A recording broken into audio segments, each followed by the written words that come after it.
اعوذ باللہ من الشیطان الرجیم بسم اللہ الرحمن الرحیم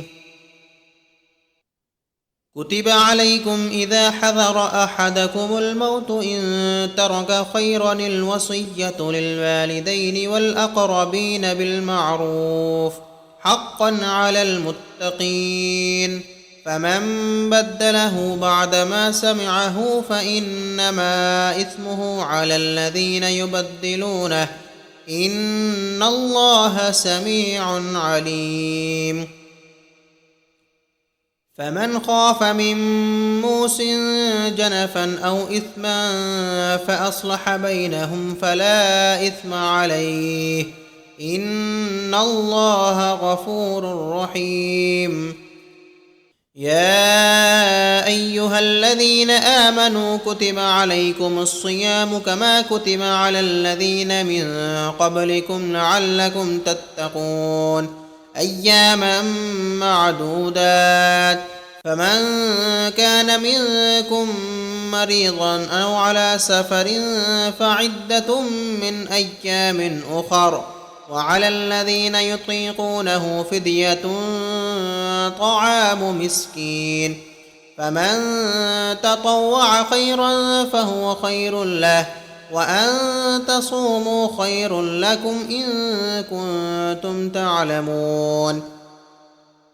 شهر رمضان الذي أنزل فيه القرآن هدى للناس وبينات من الهدى والفرقان فمن شهد منكم الشهر فليصمه ومن كان مريضا أو على سفر فعدة من أيام أخر يريد الله بكم اليسر ولا يريد بكم العسر ولتكملوا العدة ولتكبروا الله على ما هداكم ولعلكم تشكرون وإذا سألك عبادي عني فإني قريب أجيب دعوة الداع إذا دعاني فليستجيبوا لي وليؤمنوا بي لعلهم يرشدون۔ شروع اللہ کے نام سے جو بڑا مہربان نہایت رحم والا ہے۔ تم پر فرض کیا گیا ہے کہ جب تم میں سے کسی کو موت آئے تو اگر وہ کچھ مال چھوڑے تو اپنے ماں باپ اور قریب کے رشتہ داروں کے لیے اچھے طریقے سے وصیت کر جائے، یہ پرہیزگاروں پر واجب ہے۔ پھر جو وصیت کو سننے کے بعد اسے تبدیل کر دے تو اس کا گناہ ان بدلنے والوں پر ہی ہے، بے شک اللہ سننے والا جاننے والا ہے۔ اب اگر کسی کو وصیت کرنے والے کی طرف سے کسی وارث کی طرفداری یا حق تلفی کا اندیشہ ہو تو اگر وہ وصیت کو بدل کر وارثوں میں صلح کروا دے تو اس پر کچھ گناہ نہیں، بے شک اللہ بخشنے والا ہے، رحم والا ہے۔ اے ایمان والو، تم پر روزے فرض کیے گئے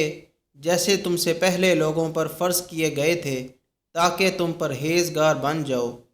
روزوں کے دن گنتی کے چند روز ہیں، تو جو شخص تم میں سے بیمار ہو یا سفر میں ہو تو دوسرے دنوں میں روزوں کا شمار پورا کر لے، اور جو لوگ روزہ رکھنے کی طاقت رکھیں لیکن رکھیں نہیں، وہ روزے کے بدلے محتاج کو کھانا کھلا دیں، اور جو کوئی اپنی مرضی سے زیادہ نیکی کرے تو اس کے حق میں زیادہ اچھا ہے، اور اگر تم سمجھو تو روزہ رکھنا ہی تمہارے حق میں بہتر ہے۔ رمضان کا مہینہ ہے جس میں قرآن نازل کیا گیا، جو لوگوں کے لیے ہدایت اور رہنمائی ہے اور فیصلے کی روشن باتوں پر مشتمل ہے۔ تو تم میں سے جو کوئی یہ مہینہ پائے تو ضرور اس کے روزے رکھے، اور جو بیمار ہو یا سفر میں ہو تو اتنے روزے اور دنوں میں رکھے۔ اللہ تم پر آسانی چاہتا ہے اور تم پر دشواری نہیں چاہتا، اور یہ آسانیاں اس لیے ہیں تاکہ تم روزوں کی تعداد پوری کر لو، اور تاکہ تم اس بات پر اللہ کی بڑائی بیان کرو کہ اس نے تمہیں ہدایت دی، اور تاکہ تم شکر گزار بن جاؤ۔ اور اے حبیب، جب تم سے میرے بندے میرے بارے میں سوال کریں تو بے شک میں نزدیک ہوں، دعا کرنے والے کی دعا قبول کرتا ہوں۔ جب وہ مجھ سے دعا کرے تو انہیں چاہیے میرا حکم مانے اور مجھ پر ایمان لائے تاکہ ہدایت پائیں۔